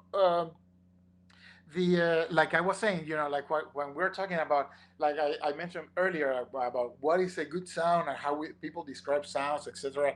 And it was like very interesting because I was talking a lot for many occasions with Ron Rubin about the sound and the how the core of the sound and the ring of the sound and all that stuff, and it was just always very funny because he would be very specific. No, it has to be this kind of ring and this kind. It's just great, but it's like, yeah, but that's what I'm talking about. So it's like, it was very funny how we will be talking about the same things, yet the actual final sound concept was completely different. So it's really so it will be just laughing at each other because it was just really funny like that. And so it has been really great. And actually, with Raul Quartzi, the second clarinet player, I have to say that not too many people may know about him, but he is a person that I would call an unsung hero. He is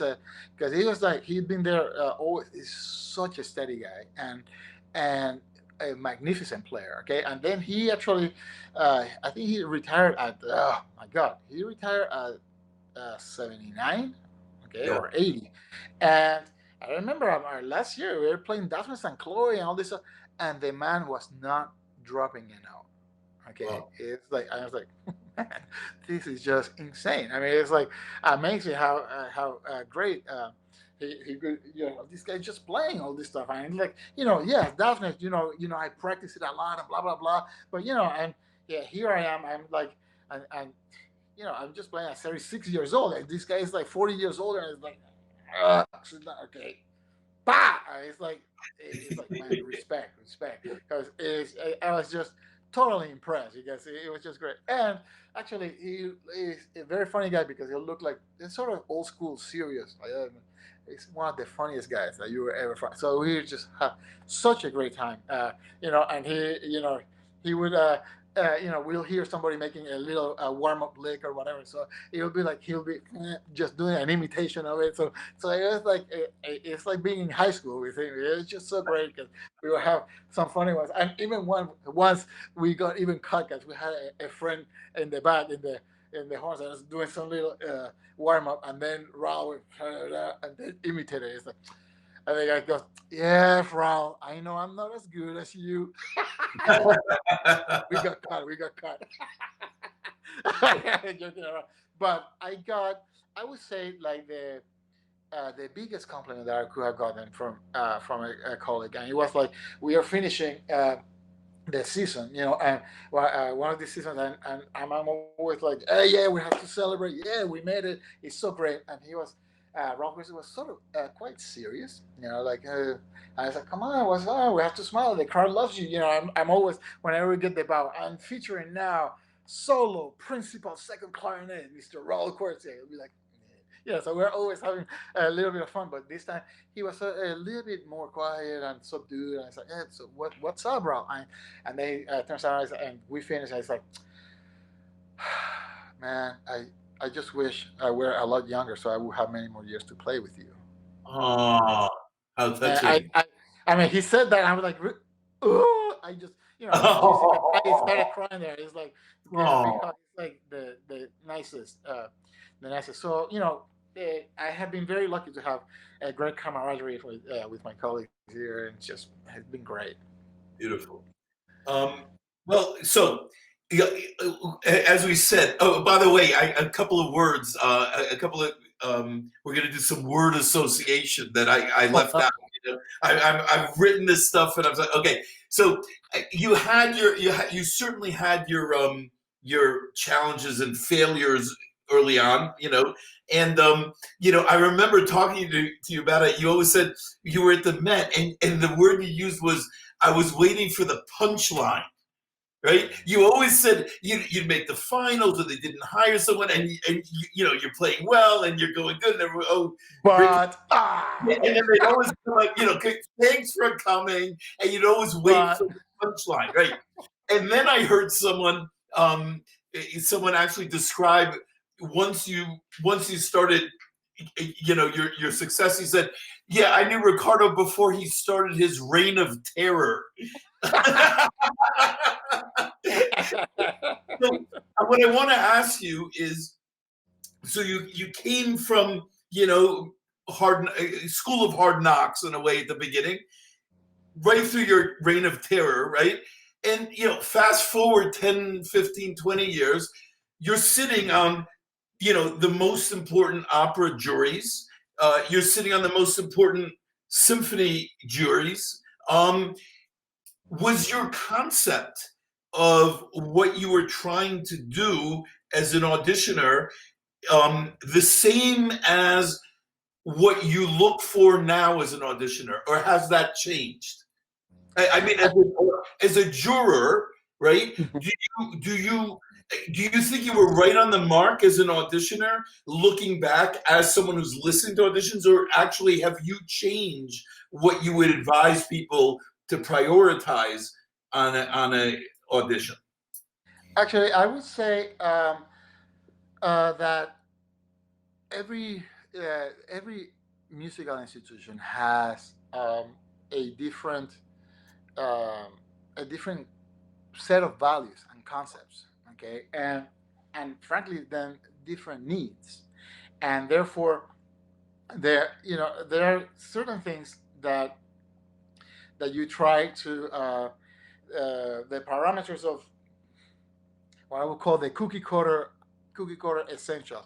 Good rhythm, accuracy, just a good pitch, okay, and knowing the right tempos or the average tempos, and flexibility. They ask you to play softer, louder, faster, or slower, whatever. Okay, so that's fine. But the reality is that for different places have uh, different values, okay, and therefore, then I actually think that it is. I mean, having been in so many auditions is like, I think, man, it's a miracle anybody gets hired, because it's like so many. When you're listening to your colleagues, sometimes they are great. You play with them, and you play in a unit that is so completely tied in, and then sometimes they will be, it's like different people, like they were at a completely different audition because they hear completely differently than you. So the thing is that I actually find that people have to be a little bit more free, not to be so worried, because you can never tell what people are thinking. For example, sometimes you would think that what people have as a, like, the stereotype for like a second clarinet audition, right? And it is like what when people talk about a stereotype of the second clarinet, oh, it's good sound, very solid, not too flashy, not too fancy, just very good, and so then you can rely on, it can be supportive, and this and that. Okay, so that's it. And therefore, sometimes people get accused and unfairly labeled as like a square box of a player or whatever. But sometimes I find that those things are completely untrue. And I actually, I remember when we had the second audition, clarinet audition, just a number of years back, like 4 or 5 years ago, and 4 years ago. And I remember that it was I had put a list, right? And then some of my colleagues, hey man, it's like you don't have any second clarinet excerpts in here. It's like all these first clarinets. Like, if you can play the Mendelssohn Scherzo first part, you could probably play the second clarinet part also. Okay, so I want people. I didn't want to have like some funky little things that are not as usual or whatever. It's just play the things that people can play, so that you can play at your best. Because I don't like sometimes there will be like what I would call trick little extras or whatever, some Yeah. little funky thing that you can put, and then everybody screws up except for the people that they are hoping that would win. Yeah, so it's like that. But it was very interesting, and I was talking to some of my colleagues, and but it's a second clarinet position. So why are you putting all these first things? It's like I want to you want to have people that can feel free to sing in their audition, okay, and that they can understand when you're playing Galanta. Yeah, so it's sort of almost it's sort of silly to put Galanta dances and Pines of Rome for a second clarinet audition or things like that, because they're very likely that they won't get to play in the orchestra, because either a principal plays it or the associate, right? But it's something that you just want to hear the person's musicianship. Okay, um, so even I would have a different point of view of something like that. Like, so you'll be, yeah, but what if you get somebody who is very free and has fantasy? Well, somebody who has freedom and fantasy, that sounds beautiful at doing it, that you will understand it.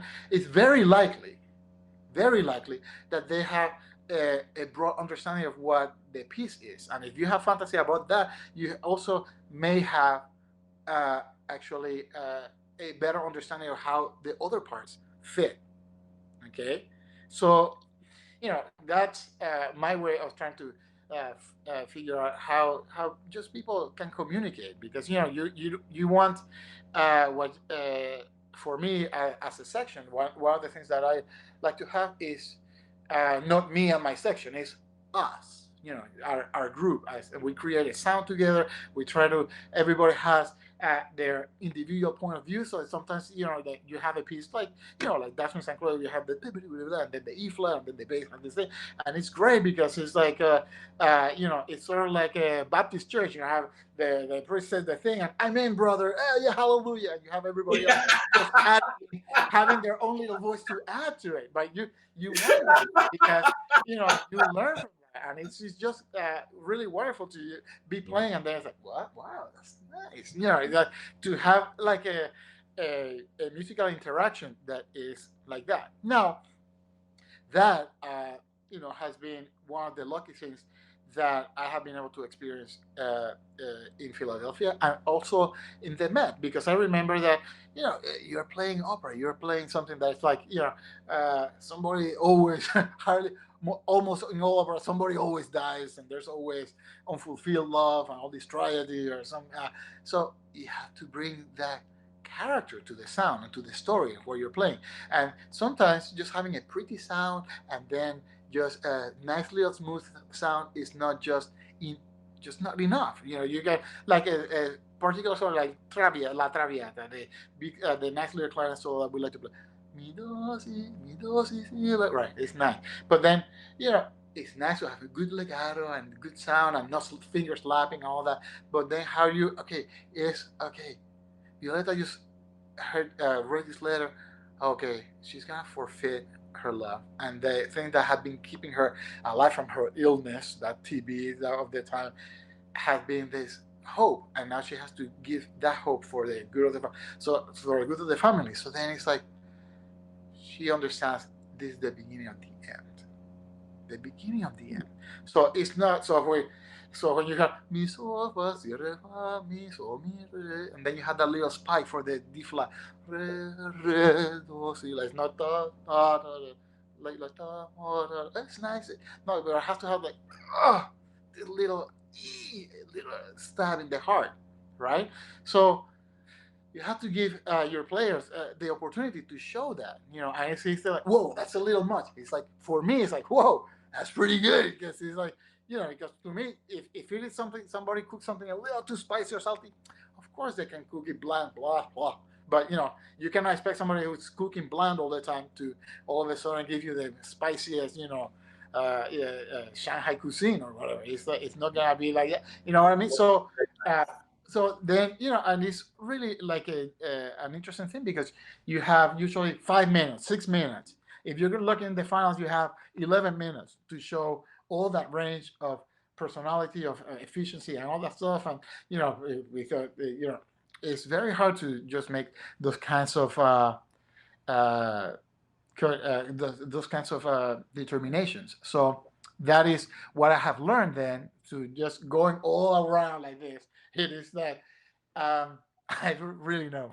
I just, everybody goes with what they are looking for, and I have always been, I like clarinet in every way, the standard way and the weird ways and the unique ways. But for me, I have always been uh, the attracted to the whoa, to that special thing. What is that? Whoa, what is that?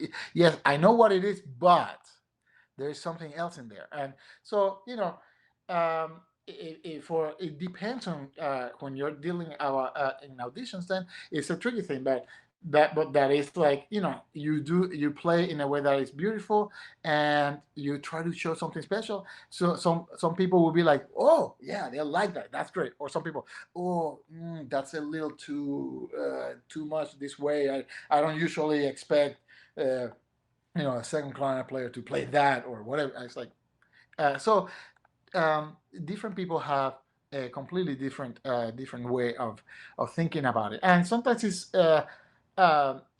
successful, and sometimes it isn't. But the thing is that I have noticed that it's better to go with um, exactly with how you are trying to how you play yourself, because that you own.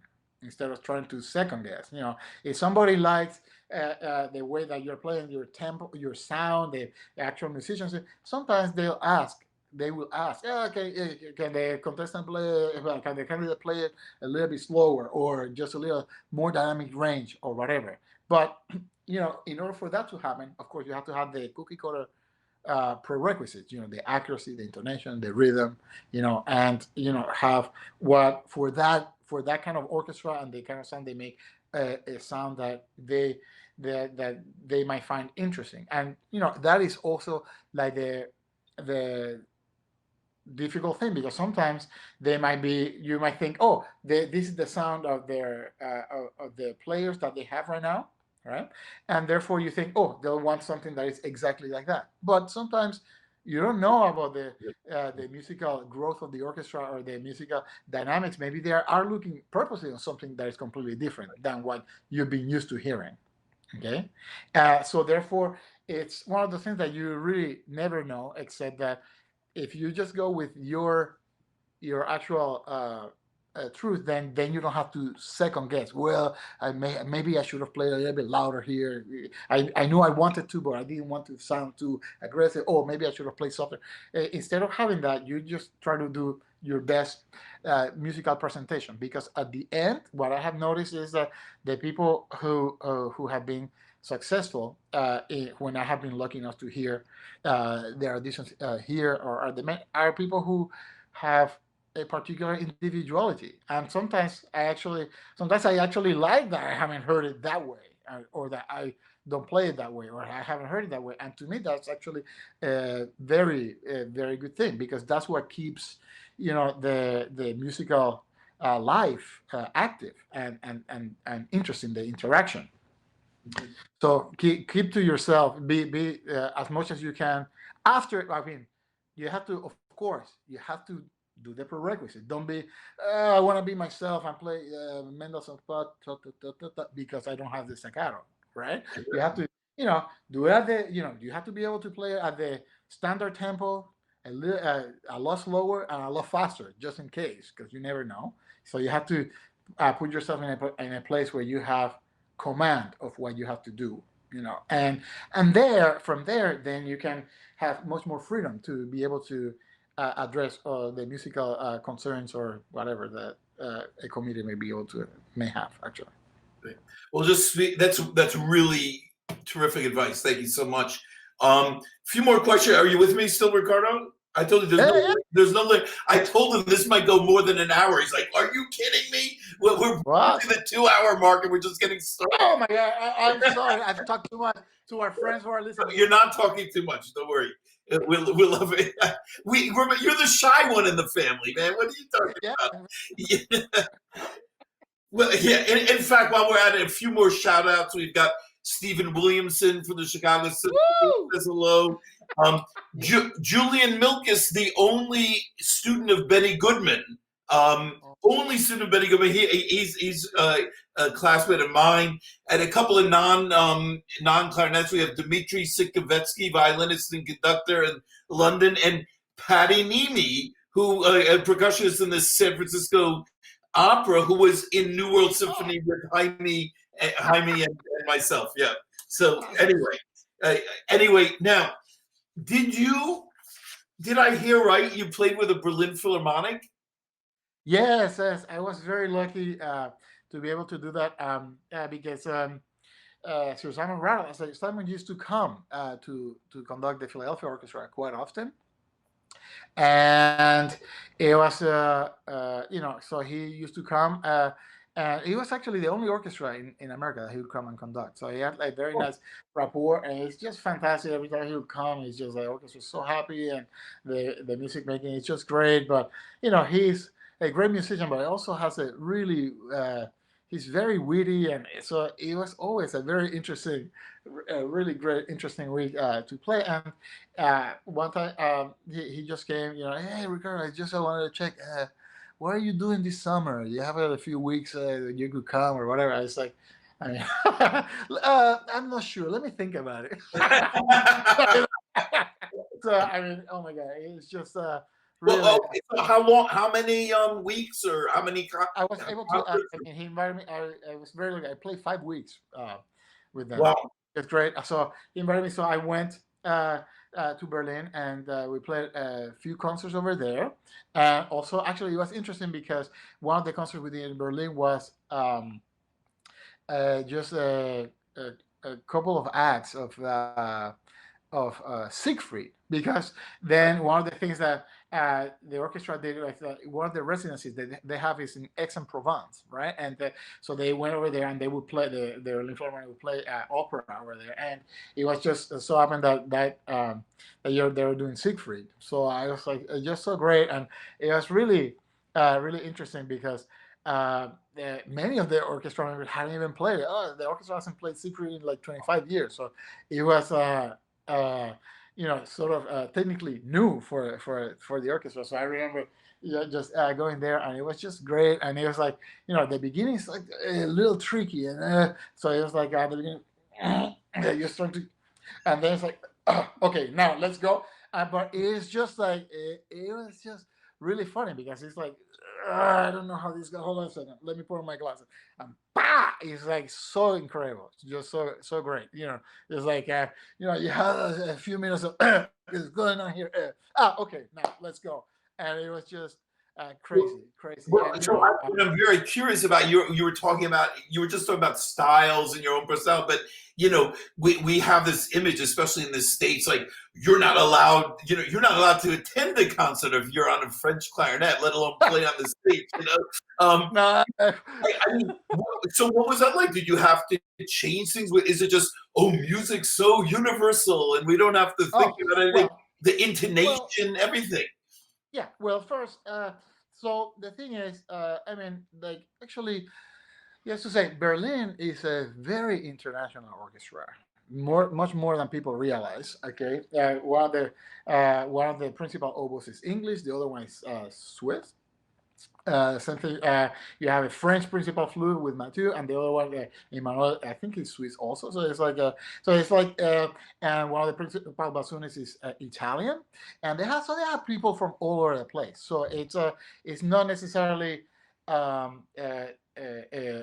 completely shut down only this particular way, and that is something that had great credit had to begin to Simon Rattle for just opening up the gates to bring different kinds of things.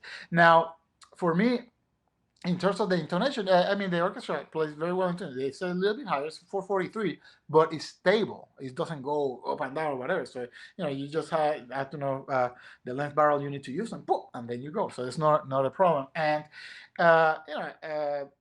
the in a sense, I feel a little lucky because since I had, like I mentioned before, from my initial studies, I did a lot of my listening and my styling in the Austro-German school. Then, and one of my big idols that I used to listen to a lot is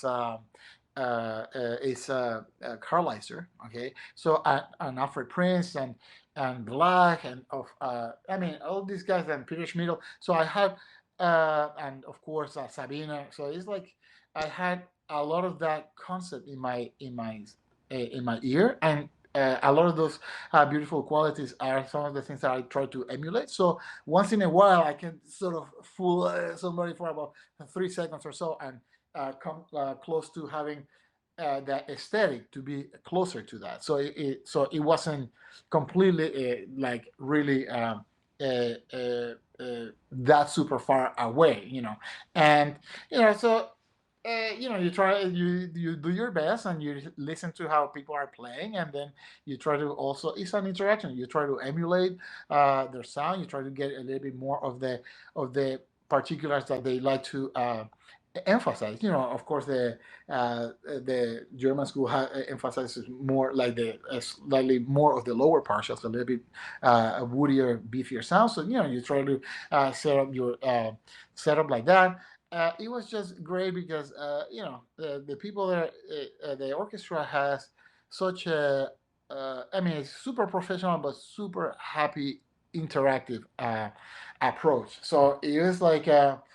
my feeling every time it was like it's like a summer festival, but everybody dressed out like in their beamers or whatever. So it's like really funny because there was a particular happy disposition for the work, and you know. With the client section, of course, and with Denzel is such a phenomenal player and such a funny guy. We had such a great time. It's just wonderful. And he even when I was there in Excellent Provence, he brought one of his first set of German clarinets. Okay, well you can try this. Sort of like, how does it go? Right hand. So it was really funny, but you know, I just really liked it, and since that's one of the things that that I always liked. It was sort of fun to to try to play it, of course, at home only because you know. So it's like, oh man, it's like starting. I'm back in seventh grade. Oh my god! But it's just great. And what I the thing that I did notice was that it was the one thing that is interesting is that they match the sound very well, but the way that they match the sound is different in the sense that I think that they match the sound while coming from matching the intensity. Okay, the intensity of the music making, not the actual tone, because the players are so great and there's so much individualism.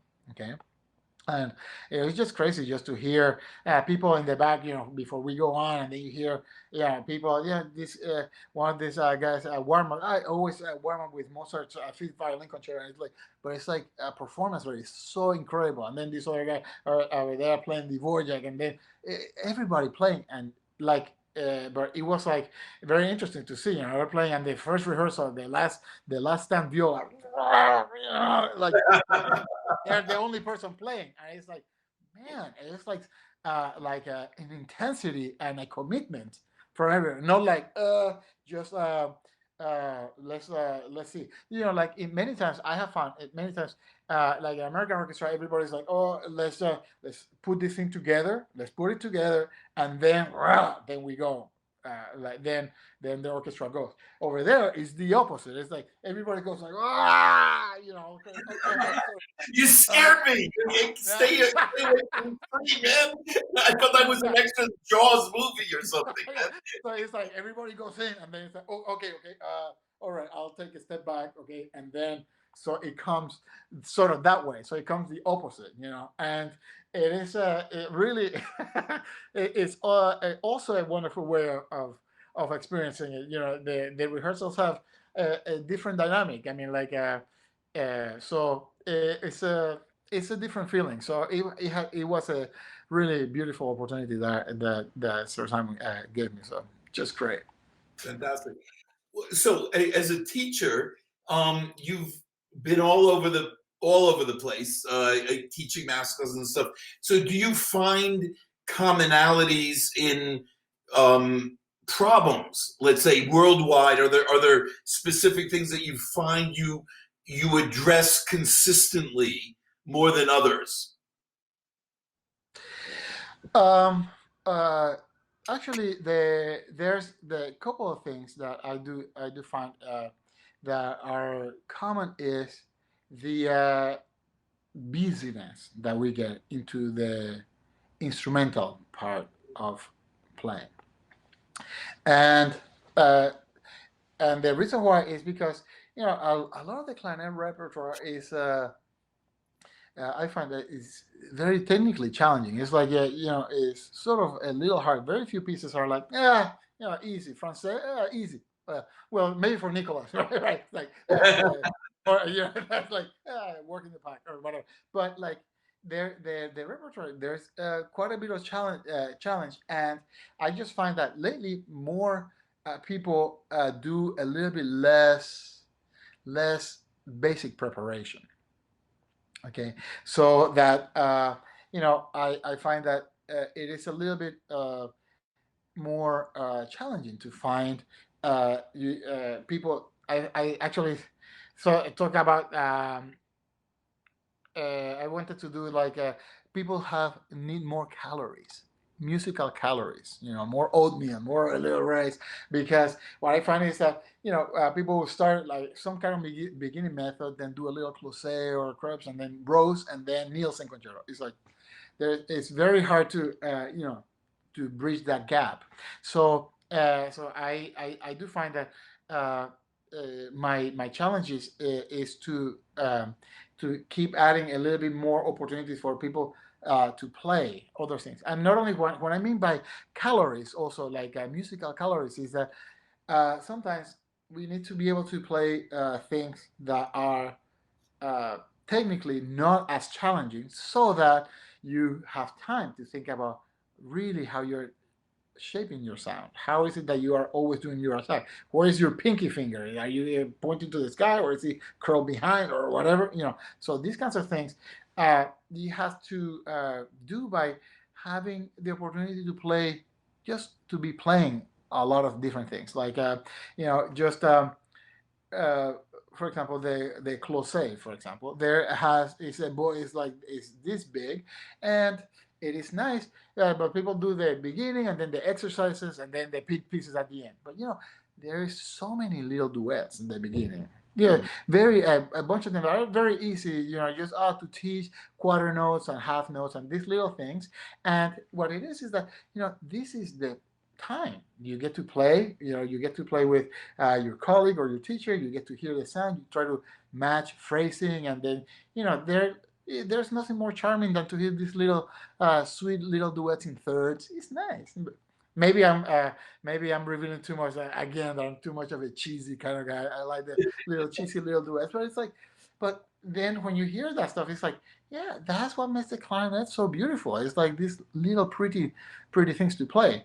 And so therefore, I find very often that that more and more younger players have there's a bigger need for more just a little bit more oatmeal, a little bit more of those musical calories to be able to get to be a little bit freer to be able to play. Because if you are, if your articulation is good, okay, like let's say that you can tone like a normal good speed 16 notes at 126 or whatever, or if you are advanced 130, okay, that's nice, okay.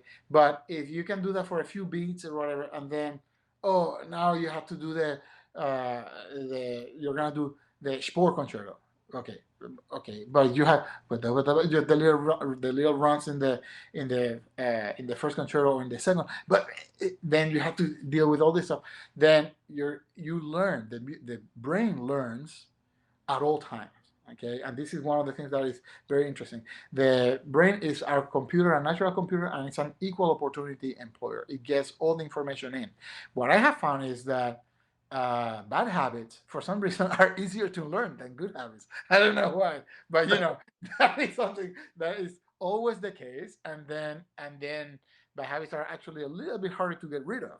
Okay, so the thing is that I like to add more music rather than less, so that then you can understand the idiom, the musical idiom of the music. For example, I'm a big fan of the Berman method. I use all of them, but especially the Berman, since a lot of the core rap, with the Brahms and the Weber concertos and the Spohr, and then from there then you get that development into the all the big French pieces and all of that.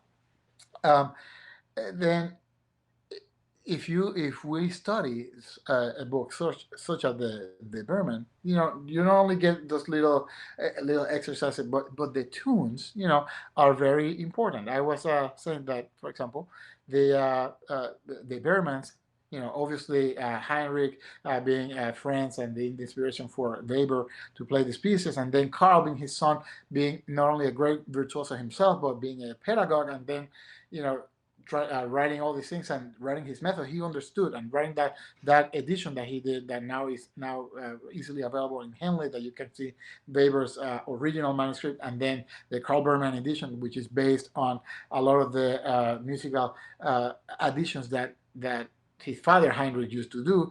Then if you actually uh, study that and you go through that method and you have all those little exercises and the little tunes and the way that it makes those little markings, then you get to have a greater understanding of what kind of articulation and the kinds of lift to the notes and which notes you lean over and which notes have a little bit more lean, etc.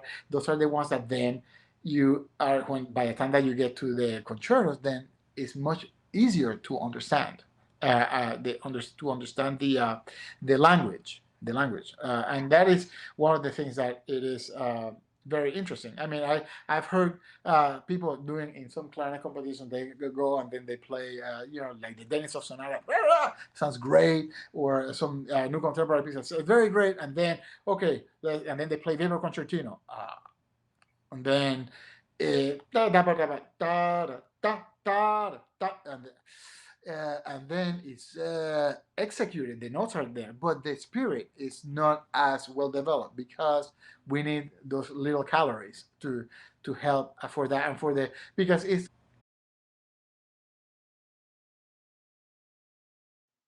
Hi, everyone.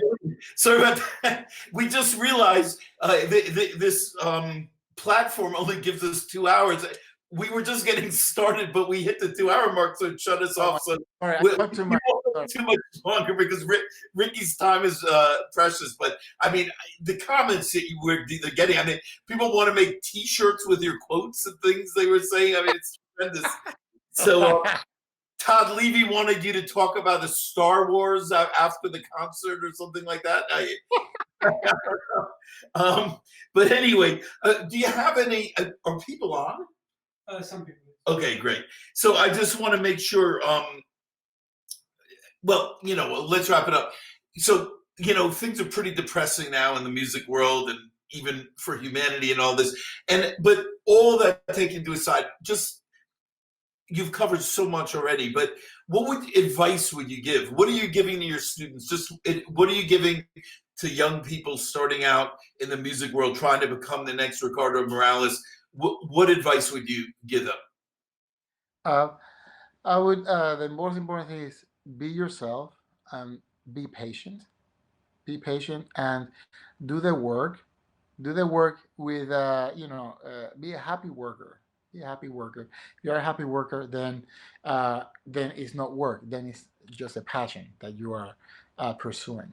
Okay, and that is the most important thing that I can think of is just try to find the thing that you love, and when you are doing something that you love, then you're not working.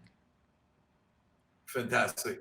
Ricardo, it's been so great seeing you. Thank You so you. much for coming here. People just eating it up. And, it was so hard for me to get you to come out of yourself. I mean, I couldn't, I'm but, sorry. so I get all the credit again. Just like you, man. I'm not one to take credit for your accomplishments. But Yeah, anyway, it's so great to see you, Ricardo. Keep in so much touch. for having Let us know about your upcoming projects and things like that. Let us know online. I heard that you're really bad. People want to see your concerts and stuff. You're really bad at letting them know about it. So maybe this is something you can improve on. Okay, yeah, for sure, for sure. No, but thank you so Okay, much for having Ricardo. me. Just so great. Thank you, thank you, thank you. Thank you so Okay. much. All the best, man. Stay healthy. Everybody wash your hands. Yes, yes, and be healthy. Stay well.